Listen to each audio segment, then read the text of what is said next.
अस्सलामु अलैकुम वरहमतुल्लाहि वबरकातुहू। बिस्मिल्लाहिर्रहमानिर्रहीम। अल्हम्दुलिल्लाहि रब्बिल आलमीन वस्सलातु वस्सलामु अला सय्यिदिल मुरसलीन नबियना मुहम्मद व अला आलिहि व सहबिहि अजमाइन। अम्मा बाद फ़क़द क़ालल मुअल्लिफ़ रहिमहुल्लाहु तआला व अन उबय इब्न कअब रज़ियल्लाहु अन्हु क़ाल क़ाल रसूलुल्लाह सल्लल्लाहु अलैहि वसल्लम सलातुर रजुल मअर रजुल अज़का मिन सलातिहि वहदह व सलातुहु मअर रजुलैनि अज़का मिन सलातिहि मअर रजुल व मा काना अक्सर फहुवा अहब्बु इलल्लाहि अज़्ज़ा व जल। रवाहु अबू दाऊद व नसाई व सहाहु इब्न हिब्बान। আল্লাহ পাকের সমস্ত প্রশংসা যে আল্লাহ পাক রব্বুল আলামিন আমাদেরকে হিদায়াত দান করেছেন, সালাত এবং সালাম নাযিল করেন নবী মুহাম্মদ রাসূলুল্লাহ সাল্লাল্লাহু আলাইহি ওয়াসাল্লামের উপর, যার মাধ্যমে আল্লাহ পাক রব্বুল আলামিন দ্বীনের বিধিবিধান মানব জাতিকে জানিয়ে দিয়েছেন। আজকের বুলুগুল মারামের হাদিসের দর্শের বিষয়বস্তু ইমামত সম্পর্কিত হাদিস সম্পর্কে। আর দীর্ঘ কয়েক সপ্তাহের পরে এই অধ্যায়টি, লম্বা অধ্যায়, শেষ হবে ইনশাআল্লাহ। ইমামত এবং জামাত, এই দুটো বিষয় ছিল এই অধ্যায়, জামাত সম্পর্কিত হাদিস এবং ইমামত সম্পর্কিত হাদিস। আমাদের সামনে যে হাদিসটি রয়েছে সেই হাদিসটির সম্পর্ক জামাতের সাথে। যত বড় জামাত হবে তত বেশি সওয়াব রয়েছে, ফজিলত রয়েছে। আর সর্বনিম্ন জামাত হচ্ছে দুইজনের, দুইজন কোন পুরুষ হলেই, দুইজন কোন মানুষ হলেই জামাত হতে পারে, এই হাদিস প্রমাণ করে। উবাই ইবনে কাব রাদিয়াল্লাহু তাআলা আনহু থেকে বর্ণিত, তিনি বলছেন যে কালা রাসূলুল্লাহ সাল্লাল্লাহু আলাইহি ওয়াসাল্লাম, রাসূলুল্লাহ সাল্লাল্লাহু আলাইহি ওয়াসাল্লাম বলেছেন, সলাতুর রাজুলি মা'আর রাজুল, একজন কোন পুরুষের আরেকজন পুরুষের সাথে সালাত আদায় করা, তার মানে দুইজন হওয়া। একজন হলে জামাত হইল না, একজন পুরুষ আরেকজন পুরুষের সাথে হওয়া। পুরুষের কথা এই জন্য বলা হয়েছে যে পুরুষের উপরেই জামাত ফরজ ওয়াজিব। যদিও মাসলা ইখতিলাফ রয়েছে জামাত ফরজ ওয়াজিব নাকি সুন্নাতে মুআক্কাদা, তবে এই ব্যাপারেও সহি হচ্ছে যে জামাত ওয়াজিব। আর ওয়াজিব আর ফরজের কোনো পার্থক্য নেই অধিকাংশ আইম্মায়ে কেরামদের নিকটে। এই জন্য নবী করিম সাল্লাল্লাহু আলাইহি ওয়াসাল্লাম জামাত ত্যাগকারীদের কঠোর শাস্তির কথা বা বিভিন্ন রকমের ধমক ইত্যাদি হাদিসে রয়েছে, দুনিয়া আখিরাতে শাস্তি অথবা তাদের গুনাহগার হওয়া ইত্যাদি। তারপরে শয়তানের বিস্তার লাভ করা তাদের উপর যারা জামাতে নামাজ পড়েন ইত্যাদি মর্মে বেশ হাদিস রয়েছে। এসব হাদিস স্পষ্ট প্রমাণ করে জামাত সুন্নাতে মুআক্কাদা না। সুন্নাতে মুআক্কাদা ছাড়লে বাড়ি ঘর জ্বালাতে চাইতেন না রাসূলুল্লাহ সাল্লাল্লাহু আলাইহি ওয়াসাল্লাম। সুন্নাতে মুআক্কাদা ছাড়লে কেউ গুমরাহ পথভ্রষ্ট হয় না বড় ধরনের।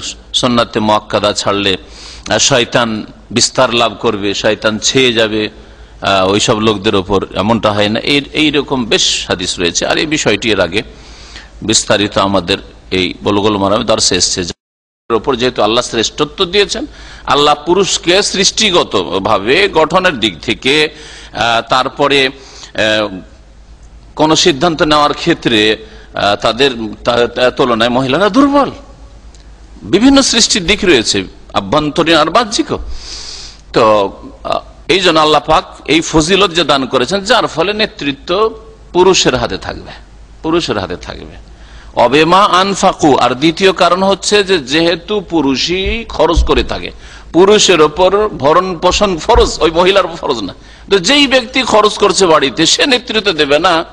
যে ফিরি ফিরি বাড়িতে থাকছে, এক পয়সা জায়গায় খরচ করা লাগে না, চাকরি করলেও তার খরচ করা লাগবে না, বাবার যদি কোটি কোটি কোটি টাকা পায় তারপরও ছেলে মেয়েদের খরচ করা লাগবে না, কিছুই ফরজ আল্লাহ পাক করেননি, সে কেন নেতৃত্ব দেবে? অবেমা আনফাকু। দুটো কারণে আল্লাহ পাক পুরুষদেরকে নেতৃত্ব দিয়েছেন, মহিলাকে নেতৃত্ব দেননি বাড়ির নেতৃত্বের ক্ষেত্রেও। অথবা বাপ যদি মহিলাদের ইমামতি করে, এরকম জামাত করে, তাহলে ওই জামাতের হুকুম পুরুষদের জামাতের মতোই। তবে যেই ক্ষেত্রে বিশেষ কোন দলিল আছে ব্যতিক্রমের, যেমন একটি ক্ষেত্র যে ইমাম, পুরুষদের ইমাম তিনজন হলেই সামনে দাঁড়াবে, দুইজন পেছনে দাঁড়াবে, ইমাম আলাদা একাই দাঁড়াবে। আর মহিলাদের ক্ষেত্রে মাঝখানে দাঁড়াবে, নবী সাল্লাল্লাহু আলাইহি ওয়াসাল্লাম হাদিস দ্বারা প্রমাণিত। যদি পুরুষরা পিছনে থাকে তাহলে এই ইমামতি জায়েজ নাই, মহিলা ইমামতি করছে আর পিছনে যদি পুরুষ থাকে তো ইমামতি জায়েজ নাই। আচ্ছা, জামাতে নামাজ পড়া মসজিদে এটা শুধু পুরুষদের উপর কেন ফরজ করা হইল, ওয়াজিব করা হইল? পুরুষদের জন্য কেন শরীয়ত সম্মত, মহিলাদের জন্য কেন মসজিদে জামাত করা ফরজ ওয়াজিব নয় বা সুন্নাতে মুআক্কাদা নয়? এতে বড় রহস্য রয়েছে, এতে বড় রহস্য রয়েছে। এই রহস্যটা জানলে ভালো আমাদের। ভাষ্যকারে এই মরা বলছেন যে বেশ কিছু কাজ রয়েছে যেই কাজগুলি পুরুষদের সাথে সম্পর্কিত, মহিলাদের সাথে সম্পর্কিত কাজ নাই। সমষ্টিগত কাজ উম্মতে মুসলিমার বা গ্রামবাসীর, এলাকাবাসীর, দেশবাসীর, এই কাজগুলির ক্ষেত্রে সিদ্ধান্ত নিয়ে থাকে বা এই কাজগুলির দায়িত্ব হচ্ছে পুরুষদের উপর, মহিলাদের উপর এই সব দায়িত্ব নেই। যেমন পরামর্শ করা মুসলিম জাতি সম্পর্কে, গ্রাম সম্পর্কে, মুসলিম সমাজ সম্পর্কে, দেশের সমস্যার সমাধান সম্পর্কে পরামর্শ করার জন্য একত্রিত হওয়ার প্রয়োজন রয়েছে। একত্রিত হওয়ার জন্য মিটিং ডাকবেন, কল করবেন, ঢোল পিটাবেন বা বিজ্ঞাপন লাগাবেন, আমাদের একটা মিটিং আছে, বিশেষ আলোচনা আছে, ওইসব প্রয়োজনই নেই। মুসলিমদের 5 ওয়াক্ত নামাজে জামা হচ্ছে, জোহরের সময় করে নিলাম, মসজিদে আসরে করে নিলাম, মিটিং করে নিলাম, মাগরিবে করে নিলাম, ইশাই করে নিলাম, ফজরে বসে গেলাম যে না আমাদের একটি গুরুত্বপূর্ণ সমস্যা আছে, এর জন্য পরামর্শের প্রয়োজন রয়েছে, আসেন বসেন, ঠিক না? গ্রামের লোকে পেয়ে গেলাম। যদি আল্লাহ পাক পুরুষদের জামাত না ফরজ করতেন, একই গ্রামের একই মহল্লার লোকদের মাসকে মাস দেখা সাক্ষাৎ হইতো না। আমি এক জায়গায় চাকরি করি, আরেক জায়গায় আরেকজন ব্যবসা করে, কেউ কারোর সাথে দেখা সাক্ষাৎ হচ্ছে না। যখন ও বাড়িতে যায় তখন আমি বাইরে থাকি, ঠিক না? দেখা সাক্ষাৎই হইতো না। কিন্তু নামাজের সময় হাজির, নামাজ না হইলে নিজ নিজ ঘরে ঢুকতো, কেউ কারোর সাথে দেখা সাক্ষাৎই হইতো না। না ভালোবাসা সৃষ্টি হইতো, সমাজে এর বন্ধন মজবুত হইতো না, এইরকম পরামর্শ সুযোগ সুবিধা পাওয়া যেত না, মুসলিম উম্মতের সমস্যার সমাধানের সুযোগ সুবিধা হইতো। ঠিক আছে। তারপরে যেসব লোকগুলি মসজিদে নামাজ পড়তে আসে এরা সৎ লোকদের পরামর্শের ভিত্তিতে দেশ পরিচালনা হবে, তারপরে সমাজ গঠিত হবে, সমস্যার সমাধান হবে। আর যদি মিটিং করে ওই চেয়ারম্যান সাহেব, অমুক সাহেব, তমুক সাহেব, নেতা সাহেব, যার পয়সা আছে, পয়সাওয়ালা সাহেব, ওইসব দিয়ে যদি মিটিং আর মশলা করা হয় তো সমাজের কি সমাধান হবে? যাদের কাছে দিনের কোনো জ্ঞান নেই, আমল নেই, তাদের দ্বারা আর কি সমস্যার সমাধান উম্মতে মুসলিমার? যার ফলে আজকে মুসলিম জাতির অবস্থা এরকম, দুর্দশার শেষ নেই। তারপরে মত বিনিময়, পরস্পর সহযোগিতা, সাহায্য সহযোগিতার প্রয়োজন রয়েছে। একটা কাজ করা যাবে না। এই কাজগুলি সাধারণত কে করে? পুরুষদের। আমরা দাওয়াতের কাজ করব, গ্রামে একটা ইসলামিক লাইব্রেরি করব, একটা মসজিদ করতে হবে, একটা ঈদগাহের ব্যবস্থা নিতে হবে, আমাদের কবরস্থান নেই, এগুলো কে করবে? একা করা সম্ভব নয়। তো সমষ্টিগত কাজের ক্ষেত্রে এই সব কাজে পুরুষদের একত্রিত হওয়ার প্রয়োজন রয়েছে। তারপরে ইসলামের শত্রুরা যে ষড়যন্ত্র করছে এই সম্পর্কে গ্রামবাসীকে সতর্ক করা, দেশবাসীকে সতর্ক করা, সমাজ জাতিকে সতর্ক করা, এগুলি কে করবে? পুরুষরা করবে। এগুলি মহিলাদের কাজ নাই, এগুলি। এইরকমই কোন বিষয়ে চূড়ান্ত সিদ্ধান্ত নেওয়া, একাই সিদ্ধান্ত নেওয়া যাবে না। নেতা হলে একা কি করে সিদ্ধান্ত নেবে? একা নেতা সিদ্ধান্ত নিয়ে বসে থাকলো, একজন আলেম সাহেব সিদ্ধান্ত নিয়ে বসে থাকলেন, আর ওই দিকে গ্রামবাসী বলছে আমাদের তো বলাই হয়নি, পরামর্শ করা হয়নি, একা করেছে, করুক, সাহায্যের হাত টেনে নেবে, তাই না? কিন্তু এই মসজিদে পুরুষ লোকদেরকে পাবে, পরামর্শ করবে, পরামর্শের ভিত্তিতে কোনো চূড়ান্ত ফয়সালা করবে। তারপরে সমস্যা, যে কোনো সমস্যা হতে পারে, সামাজিক সমস্যা হতে পারে, কারো গুমরাহি, গ্রামে গুমরাহি ছড়াচ্ছে, গ্রামে পাপের রাস্তা খুলছে, তাই এগুলি সম্পর্কে না, এই সমাধান অবশ্যই হইতে হবে। এটা কিভাবে হবে? মসজিদ ভিত্তিক। মসজিদ হচ্ছে সমস্ত সমস্যার সমাধানের স্থান। নবী সাল্লাল্লাহু আলাইহি ওয়াসাল্লাম জানায় মসজিদ সমস্ত কাজ হইতো মসজিদ। মসজিদ শুধু নামাজ পড়ার জন্য না, মসজিদই আদালত ছিল, মসজিদই মাহকামা ছিল, মসজিদই ছিল আমরা জিহাদের চূড়ান্ত ফয়সালা নেওয়ার জন্য বা করার জন্য স্থান, মসজিদ ছিল মিটিং হল, মসজিদ ছিল সমস্ত কিছুর কাজ। কারো হদ কায়েম করতে হবে, দণ্ডবিধান কায়েম করতে হবে, হুকুম জারি করতে, সবকিছু মসজিদে হইতো। এই সমস্ত কাজগুলির সম্পর্ক হচ্ছে পুরুষদের সাথে। এই জন্য পুরুষদের জন্য আল্লাহ পাক জামাত ফরজ ওয়াজিব করেছেন, জামাত শরীয়ত সম্মত। পক্ষান্তরে মহিলাদের এই ক্ষেত্রে অংশ নেওয়ার প্রয়োজন করেন না। আর এমনি পড়ে অস্বীকার করেন না, তাহলে যে কোনো মুসলিমের নামাজ পড়ো, বেনামাজি হইলো নামাজ পড়ো, খুনি হইলো তারপর নামাজ পড়ো, যে কোনো পাপ করুক, যতই পাপ করুক না কেন নামাজ পড়ো, এটা হইতো, তাই না? কিন্তু হাদিস সম্পর্কে আল আলামিন বিশ্বজাহানের মানুষকে ইমাম দারকুতনি হাদিসটা বর্ণনা করেছেন। আর হাফেজ ইবনে হাজার রাহমাতুল্লাহ আলাইহি তার এই হাদিসের শেষে বলছেন, তারই কিতাব এটা বুলুগুল মারাম, বলছেন বে ইসনাদিন দাইফিন, দুর্বল সনদে দুর্বল সূত্রে তিনি বর্ণনা করেছেন। এই হাদিসটার কয়েকটি সূত্র আছে, সনদ আছে, কিন্তু সবগুলি জয়ীফ। খোলাসা হচ্ছে যে এতগুলি সূত্র থাকা সত্ত্বেও, সনদ থাকা সত্ত্বেও সবগুলি জয়ীফ, একটাও সহি না। বাইহাকি তো রয়েছে, তাতে একজন বর্ণনাকারী রয়েছে, তাকে ইহয়া ইবনে মাঈন মিথ্যুক বলেছেন। তারপরে আরেকটা হাদিস রয়েছে যাতে খালিদ বিন ইসমাইল রয়েছে, সে পরিত্যক্ত বর্ণনাকারী। আর একটা সূত্র রয়েছে আবুল ওয়ালিদ মাখজুমি থেকে, আর তার সমর্থন করেছে আবুল বুখতারি, বলছে ওয়াহুয়া কাযযাব, সে মিথ্যুক ছিল। মানে এই শুধু দুর্বল না, তাহলে খুব বেশি দুর্বল, জালের কাছাকাছি হাদিস। তারপরে আর একটা সূত্র রয়েছে, তাতে মোহাম্মদ বিন ফজল রয়েছে, সে মাতরুক, পরিত্যক্ত মানে যার অনেক ভুল, অথবা যে ফাসিক, যার আকীদায় কোনো সমস্যা আছে, ওই রকম বর্ণনাকারীকে বলা হয় পরিত্যক্ত, ছেড়ে দেওয়া হয়েছে তাকে। তো এইভাবে পাঁচটি সূত্র এখানে ভাষ্যকার উল্লেখ করেছেন। বলছেন ইমাম বাইহাকি রাহমাতুল্লাহ আলাইহি বলছেন তার কিতাবে, আহাদিসুহা কুল্লুহা দাইফা, এই মর্মে যতগুলি হাদিস রয়েছে সবগুলি দুর্বল, শুধু দুর্বল না, গায়াত দাফে, খুবই দুর্বল, খুব বেশি দুর্বল।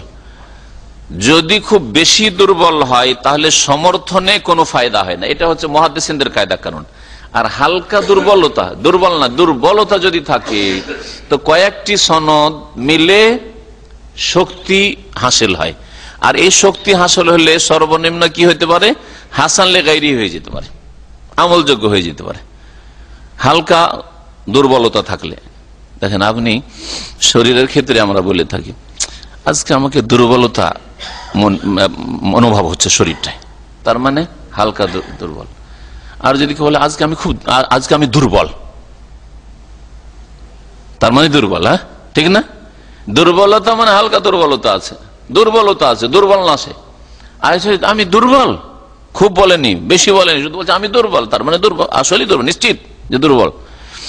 তো যদি খুব বেশি জয়ীফ হয় তাহলে কয়েকজন জয়ীফ, কয়েকজন দুর্বল দিয়ে কোনো কাজ হবে না।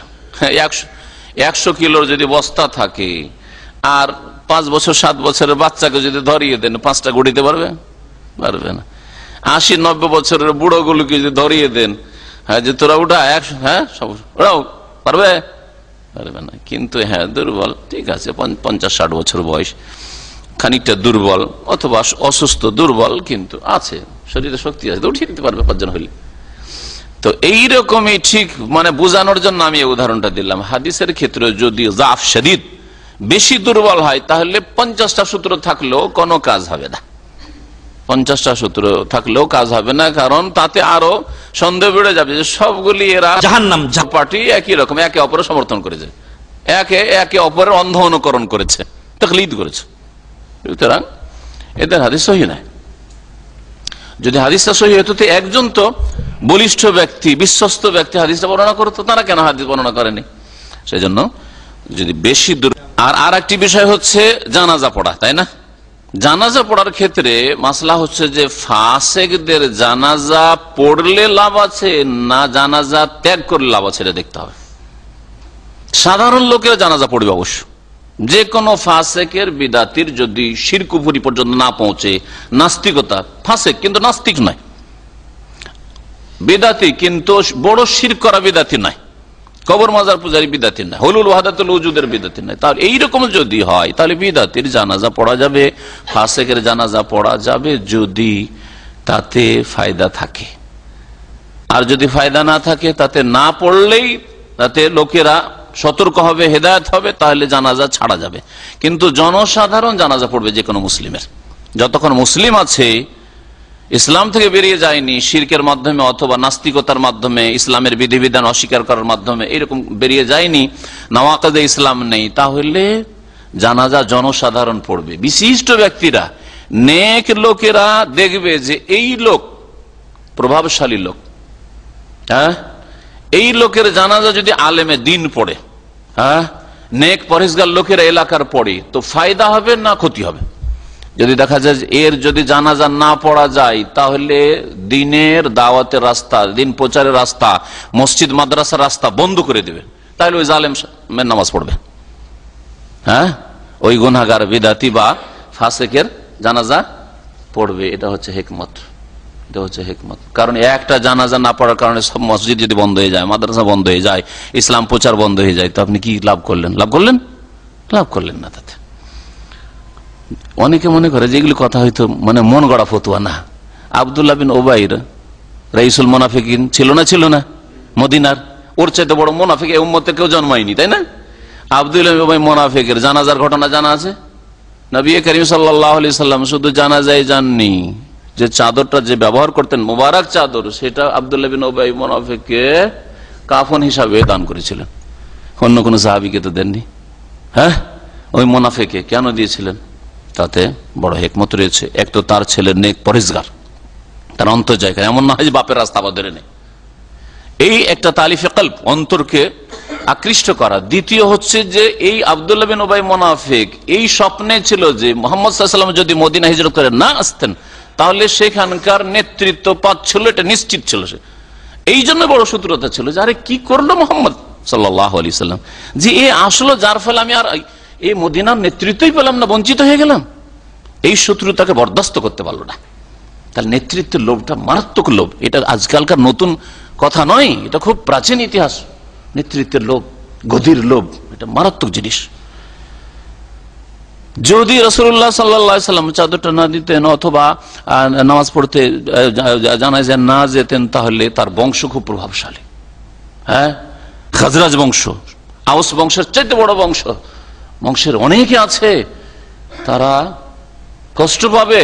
যারা নেক সাহাবী তারাও, যারা মুনাফিক তারা সমালোচনার সুযোগ পাবে যে দেখো নবী নামাজ পড়ছে না, মুসলমান নামাজ পড়ে না, এই মুসলমান নয়। আব্দুল্লাহ বিন উবাই নামাজ পড়তে আসতো মসজিদে, ওরা বলবে যে মুসলমান, আসলে তো মুনাফিক, আল্লাহ বলছেন মুনাফিক, তাই না? কিন্তু লোকেরা কি বলতো? মুনাফিক মুসলমান, মুসলমানের জানাজা পড়লেন না। এইভাবে বিভ্রান্তি ছড়াইতো, এই জন্য গিয়েছেন।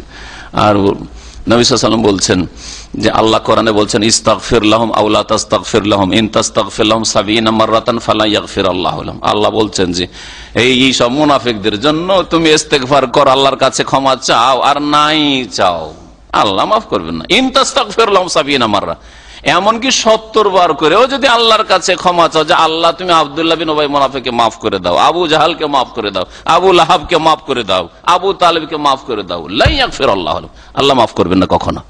নাই কি কোরআনে কারিমে সূরা তাওবা আছে না? তো কথা হচ্ছে যে নবী সাল্লাল্লাহু আলাইহি ওয়াসাল্লাম তারপরে বলছেন উমর রাদিয়াল্লাহু তাআলা ধরে নিছেন নবী সাল্লাল্লাহু আলাইহি ওয়াসাল্লামের চাদর, ইয়া রাসূলুল্লাহ কেন নামাজ পড়বে নাই? তুসাল্লি আলা হাযাল মুনাফিক, এই মুনাফিকের জানাজা পড়বেন আপনি? না, পড়তে হবে না। নবী সাল্লাল্লাহু আলাইহি ওয়াসাল্লাম বলছেন আল্লাহ যদি আমাকে ইলমে গায়ব দান করতেন, গায়বের খবর যে 71 বার দোয়া করলে আল্লাহ মাফ করে দিবেন, তো আমি 71 বার করতাম। কারণ আল্লাহ বলছেন 70 বার করলেও মাফ করবে না, আল্লাহ তো সংখ্যা বোঝেন, আল্লাহ বলেছেন যতবার করবে, তাই না? সংখ্যা বলি, যেমন আমরা বলি আরে আপনার ঘরে 50 বার করে আসলাম, 50 বার গেছেন কি মানে অনেকবার, তো ওইরকমই বলা হয়েছে এখানে কোরআনের ভাষায়। তো নবী সাল্লাল্লাহু আলাইহি ওয়াসাল্লাম বলছেন যে আমি যদি জানতে পারতাম যে 71-72 বার যদি আমি দোয়া করতাম এর জন্য তো আল্লাহ মাফ করে দিবেন, তো আমার কাছে অন্তরে সংকীর্ণতা নেই, এই মুনাফিকের জন্য দোয়া করে আল্লাহ তুমি একে মাফ করে দাও, কিন্তু আল্লাহ মাফ করবেন না। তারপরে গিয়েছেন, কেন গেছেন? কারণ না গেলেই ক্ষতি রয়েছে। কিন্তু যদি দেখা যায় যে আপনার অধীনস্থ আলেম মাশাআল্লাহ প্রভাব আছে এলাকাতে, আর এরা সব আপনার অধীনস্থ, আর এদের জানাজা একটা দুটা নেতার জানাজা ছেড়ে দিলে দেশের লোক সতর্ক হবে, অথবা আপনার ছোট ভাই, হ্যাঁ আপনার বংশের চাচাতো ভাই, মামাতো ভাই, ছোট, আর এইরকম দুই একটা জানাজা আপনি যদি না যান তো লোক দেখো তার আত্মীয়, তার ভাই, তার মামাতো ভাই, তার চাচাতো ভাই, তারপর জানাজা গেল না, তার মানে হকের উপরে আছে। হ্যাঁ, এর কাছে স্বজন প্রীতি নাই যে নিজের আত্মীয় হলে বেনামাজিরও জানাজা পড়ে, হ্যাঁ, আর ফাসেকেরও জানাজা পড়ে, আর আমাদের বংশ হলে পড়ে না, এর কাছে নেই, নীতি আছে। তার এইভাবে এলাকার লোক সতর্ক হইলে কি করবে? নেক লোকেরা জানাজাই যাবে না, ফাসেকদের, বিদাতীদের, হ্যাঁ পাপিষ্ঠদের। এর দলিল আবার কিসের যে নেক লোকেরা যাবে না? নবী সাল্লাল্লাহু আলাইহি সাল্লামের হাদিস যে ঋণী ব্যক্তি সম্পর্কে নবী কি বলতেন, যদি কোনো মানুষ মারা গেছে আর ঋণের বোঝা থাকতো জিজ্ঞেস করতেন হাল আলাইহি দাইন, ঋণ আছে কি, ঋণের বোঝা এর উপর আছে? যদি বলা হতো হ্যাঁ ঋণের বোঝা আছে, তখন কি বলতেন নবী সাল্লাল্লাহু আলাইহি সাল্লাম, সাল্লু আলা সাহিবিকুম, তোমাদের এই সাথীর জানাজা তোমরা পড়ে নাও, আমি পড়বো না। তাহলে জনসাধারণ, তখনকার জনসাধারণ সাহাবায়ে কেরাম, কিন্তু রাসূলুল্লাহ বিশিষ্ট ব্যক্তি, রাসূল পড়তেন না সাল্লাল্লাহু আলাইহি সাল্লাম জানাজা। আর যখন নবী সাল্লাল্লাহু আলাইহি সাল্লামের কাছে ফুতুহাত হইল আর গনিমতের ধন সম্পদ আসা শুরু হলো, তখন বলছে ঠিক আছে ঋণ পরিশোধ করে দিচ্ছি, জানাজা পড়ছি, ঋণ পরিশোধ না হলে জানাজা পড়বো না। তো এর উপরেই আপনি অন্যান্য গুনার ক্ষেত্রে, বিদাতের ক্ষেত্রে অথবা ফাসিকের ক্ষেত্রে, পাপের ক্ষেত্রে কিয়াস করে বলবেন যে নেক লোকেরা জানাজা পড়বে না, যদি জানাজা না পড়লে সমাজের সংস্কার হয়, সংশোধন হয়। আর একটা হাদিস আছে, সময় লম্বা হয়ে গেছে কিন্তু শেষ করে দিই হাদিসটা সংক্ষেপে, তাই না? ওয়ান আলী ইবনে আবি তালিব রাদিয়াল্লাহু আনহু, আলী ইবনে আবি তালিব রাদিয়াল্লাহু তাআলা থেকে বর্ণিত, কাল রাসূলুল্লাহ সাল্লাল্লাহু আলাইহি ওয়াসাল্লাম, রাসূলুল্লাহ সাল্লাল্লাহু আলাইহি ওয়াসাল্লাম বলেছেন, ইযা আতা আহাদুকুমুস সালাতা, তোমাদের কেউ যখন নামাজে আসবে, জামাতে আসলেন, ওয়াল ইমামু আলা হালিন, আর ইমাম যে কোনো অবস্থায় আছে, রুকুতে আছে, সেজদে আছে, বৈঠকে আছে, যে কোনো জায়গায় আছে, ফালিয়াসনা কামা ইয়াসনাউল ইমাম, কামা ইয়াসনাউল ইমাম, যেমন ইমাম করে তেমনই করো, ইমাম যেখানে আছে সেখানে তাহলে পৌঁছে যেতে হবে। রাওয়াহু তিরমিজি, হাদিসটা ইমাম তিরমিজি বর্ণনা করেছেন বিইসনাদিন যায়িফিন। হাফেজ ইবনে হাজার বলছেন যে হাদিসের সনদ হচ্ছে যায়িফ। এই হাদিস সম্পর্কে ভাষ্যকার শেখ বাসসাম হাফেজাহুল্লাহ বলছেন হাদিসটা যায়িফ, তবে এত দুর্বল নয়, ওয়ালাকিন্নাহু তাকওয়া বিশাহিদিন, এর সমর্থক হাদিস আছে, যার ফলে ওই সমর্থক হাদিসটা একটু শক্তিশালী হয়, হাদিসটা শক্তিশালী হচ্ছে। যদি হাদিস যায়িফ হয় আর শক্তিশালী হাদিসের সমর্থন পায় খানিকটা, তাহলে কি হয়ে যাবে? হাদিস হাসানলে গায়রিহি আমলযোগ্য।